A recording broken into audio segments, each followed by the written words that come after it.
Oh yeah. Oh, that's yes. Oh, that's okay. Okay, I'm so pleased to introduce our guest this morning. This person is a great friend of mine. He's a great golfer besides all the other things he does. He always makes jokes about my putting stroke. Bobby Grich. Say that again? You joke about your putter too. That's going to cost you. Don't forget, I'm still fine master. Bobby Grich was born in Michigan and is an American former professional baseball second baseman. Bobby was raised in Long Beach, California, and graduated from Wilson High School.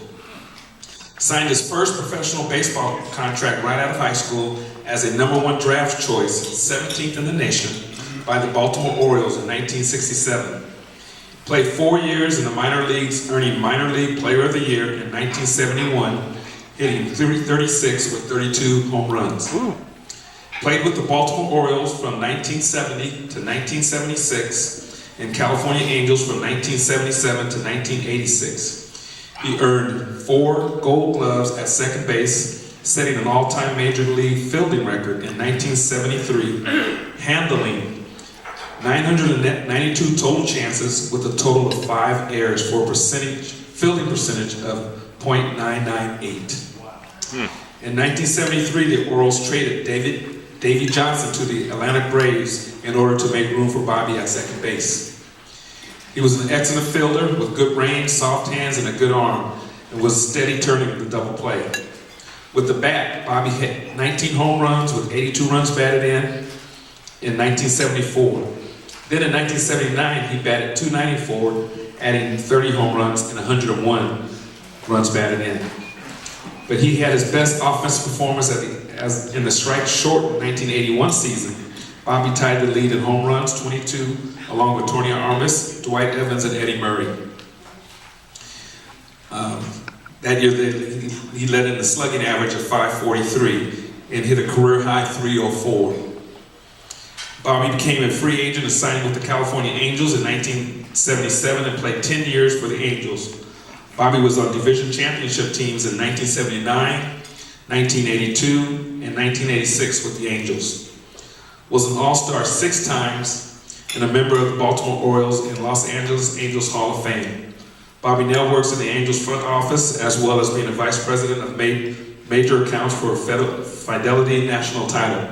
Please give a warm round of applause for Bobby Grich.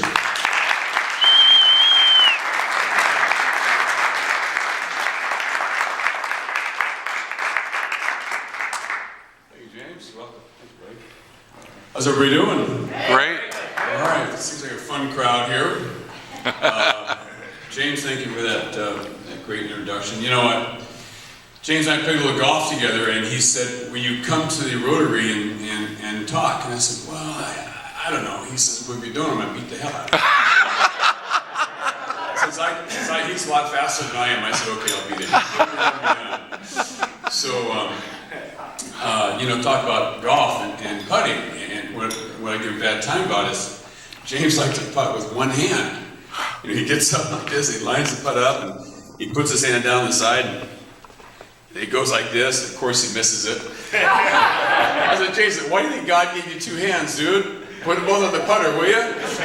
He's actually made some great putt. I like to have a bad time about it. We play golf a few times in some charity events, and it's a lot of fun. I guess that, what's your name again? Anna. Anna. Okay, well, in honor of you wearing the Angels hat and the red, I have to donate $5. All right. So I'm glad all of you don't have Angel hats. Oh. It could be a little expensive. Yeah, I'm from Long Beach, and I went to Wilson High School. I was drafted by the Orioles, and was first-round draft pick as a senior at high school. And so my dad was, back in those days, there was no Scott Boris's, no agents. And so my dad was my agent, right? So we held out. They offered me $25,000 to go play, baseball as a bonus. And I was actually going to go to UCLA. I played football, so I had it all lined up as a quarterback. I had a scholarship. My dad said, no, he's going to UCLA. No deal, no baseball. And they came back and they said, okay, how about 30? He says, no way, he's going to school. They came back, final offer, 42.5. He said he's playing baseball. So that was a Sunday night, and the two scouts, it was about 8 o'clock at night on a Sunday night, and I said, what time do I leave tomorrow morning? And they both looked at each other and they said, tomorrow morning? I said, yeah, what do you mean? He said, no. He pulled out a ticket and he said, you're on the 12:05 red eye from LA to Atlanta. He says, you're playing tomorrow night in Bluefield, West Virginia. You're starting and you're playing shortstop. He said, welcome to professional baseball. Wow. I went, wait, you gotta be kidding me. He said, no. In fact, he said, pack your bags, you're out of here in about 15 minutes. We're taking the airport. So that was a welcoming to professional baseball. So I packed my bags and went to LA, flew all night. Delta Airlines got into Atlanta about 7:30 in the morning or something, had a 9 o'clock flight on Piedmont Airlines. Anybody remember Piedmont Airlines? Oh yeah. Oh my God, this is back in the they didn't have jets, Piedmont didn't have jets in the air fleet, so it was a 2-engine prop, DC-3, whatever those things were.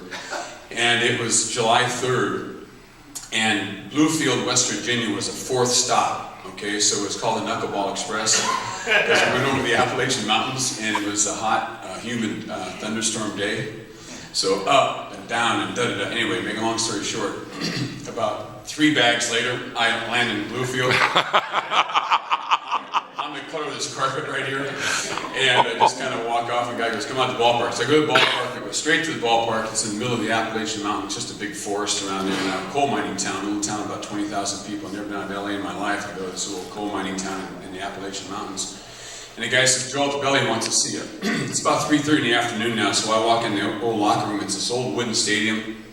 And you're in the locker room, and the slats of the wood, that they don't need a light. They don't need a light because sun would come through the slats of the wood to light the locker room. So I walk in this little door like this, and then there's jock straps and sweatshirts hanging. That's how they dried them. The dryer had broken. And so I'm walking through, underwear and jock straps, trying to get to my locker. I go, welcome to professional baseball. I go, I've been hearing that for a while. And so the guy says, well, manager Joe Altobelli wants to see you. So I walk back into the corner, and it's kind of at an angle, right? And the manager's office way down at the very far corner. So you open this little door, and it slants like this, this old wooden door. You walk in, go under a beam, and you come back up, and there's this little cubby hole of an office, and Joe Altobelli, the manager's there. He's about 40 years old, just had retired from professional baseball himself like 1 or 2 years earlier. He's from Rochester, New York, Joe Altobelli.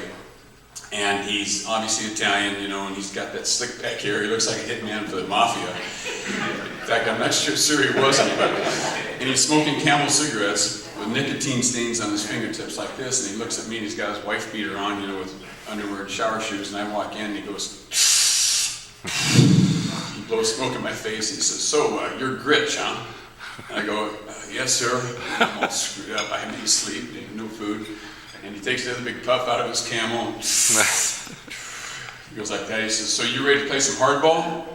And I go, I wanted to say, hey, my tummy's a little upset. You mind if I take the night off? I didn't think that would quite fly with this guy.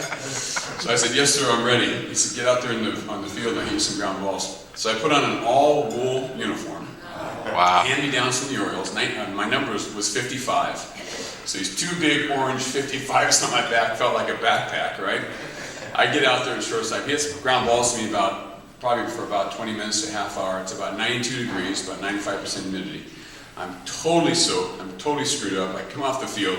He says, okay, get ready for batting practice. Now the rest of the team shows up. First guy in was Donnie Baylor. Donnie Baylor was the number 2 draft choice. I was number 1 draft choice. He was the first guy to come over and big smile, almost as big as James' smile there, and welcome me to the team. And we've been best friends ever since. There was no animosity, no jealousies. He was a great guy. He said, anything I can do to help you out, just let me know. I said, thanks, Don. I really appreciate it. And, can you tell the skip I don't want to play tonight? So anyway, get on the field. Now we take batting practice, come in. Now we go out and take infield, come in. And then now the game starts. So you can imagine the kind of condition I'm in. Anyway, I go 0 for 4, 3 strikeouts. I make 3 errors. And I threw 2 balls into the stands for shortstop. It's a true story. I can't even make this up, right? So 9th inning, I'm in the top. We're ahead 5-2. I don't know how we won the game because it wasn't because of me. But in the 9th inning, the other team's up, and we had 5-2, and I already had this horrendous night, right? So I'm playing shortstop, and it's like I say in the middle of the Appalachian Mountains, just this huge forest. And when the lights come on, and about 8 o'clock it gets dark, and the lights start to take effect, and it's in summertime, kind of hot, humid night. Every living creature that God ever created comes flying out of these woods because of these lights, right? So you're playing, there's bats and there's moths as big as seagulls flying around. And I'm playing a shortstop and I'm ducking stuff like that. And so I'm playing short and I'm like this, and like I said, I already had a terrible night. It's the top of the 9th inning, we get a couple outs, and so the pitcher throws the ball on home plate, and I'm standing right here and I'm watching this ball gets right into the hitting zone, and the hitter goes just like that, and just as he swings, a moth goes right through that same zone and flies over in this direction, and his back comes right through it, and I think it's a ball. And I go just like that, and then the guy hits the ball right there. I'm chasing the moth, and the ball goes right there. Of course, the fans have no idea they don't see what I saw, right? So they go, what is that guy doing? And so anyway, I come off the field, and I'm trotting off and finally get the last out. I'm kind of like this, and there was a guy behind the dugout. His name was Yosemite Sam. He was an old coal miner. He had this old floppy hat, and he had a cane. He had about 3 teeth in his head, And he usually would root for the baby birds. So in this case, he gets up and he goes, and I'm coming to the dugout. He goes, "Hey, bonus, baby." He said, "Who's the scout that signed you? Is that Stevie Wonder or Ray Charles?" So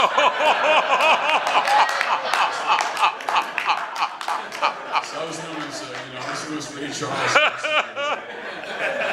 So that was my start professional baseball, but got a little bit better. Fortunately, had nowhere to go but up. But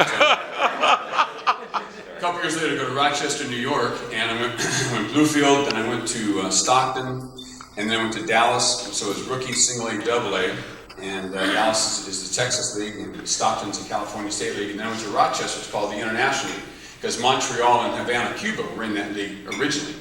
But then Montreal dropped out, and of course Cuba, we couldn't go down there anymore, but it still had the same teams kind of up in the Northeast, Syracuse, Rochester, Charleston, whatever.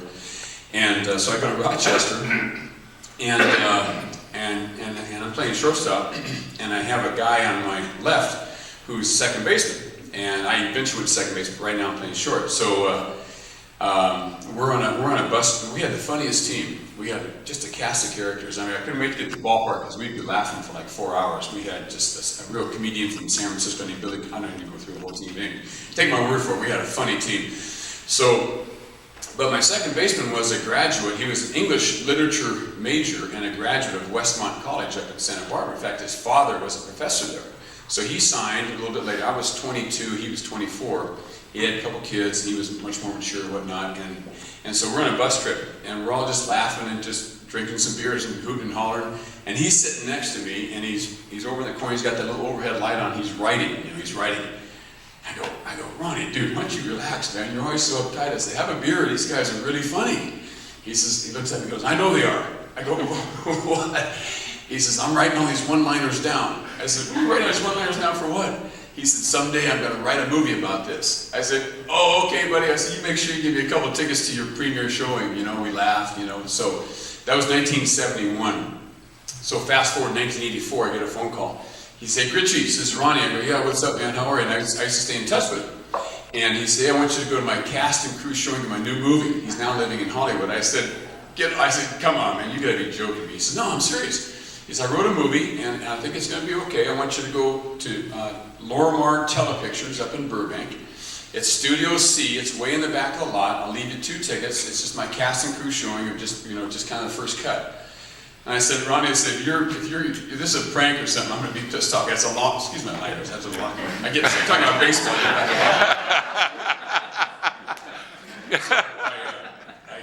I said, "If this is a prank, I'm going to be really upset." So I cleaned that up there. So I go up there, and sure enough, I go back, and I was single at the time. I take a date. We go way back in this little studio. We sit down, and there's hardly many more than what here, maybe 100 people, right? And so he gets up on the stage, and now he's got a ponytail, and he's got a big trench coat with a collar up. He's got all Hollywood on me, right? Now he's a big producer, right? So he walks up there on stage, and everybody gets up and gives this guy a standing ovation. And I couldn't believe it. I just thought, this is not my little second baseman here. And he goes, "Hope everybody enjoys the show, blah, blah, blah." And the curtain goes back, and it says, "Now starring Kevin Costner, Susan Sarandon, and Bull Durham." Wow. And it's written and directed by Ron Shelton. Yeah. And I You gotta be kidding me, you know? And I watched this movie, and I howled for an hour and a half, you know? And all those scenes were from our team. That was our team. We had, how many saw Bull Durham? Okay, that's great. So, I mean, really classics, right? Well, there's a scene where the guys go out and they flood the field, and they got out the sprinklers, and they're you know, doing belly flops on the tarp and all that. We had 3 guys, we were in Richmond, Virginia. 3 guys got drunk one night, go out to the field, turn all the sprinklers on in Richmond, and flood the field so we couldn't play the next night. Because we had played 21 straight days without a day off. Were you one of those 3? A day off. Bobby, were you one of those 3?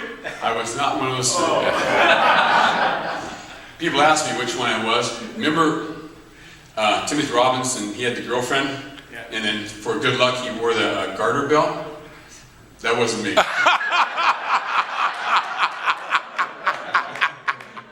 wasn't me either. So, actually, I was none of those guys. I laughed at everybody else. I was just trying to get to the big leagues, man. I was actually very conservative. And then I had fun.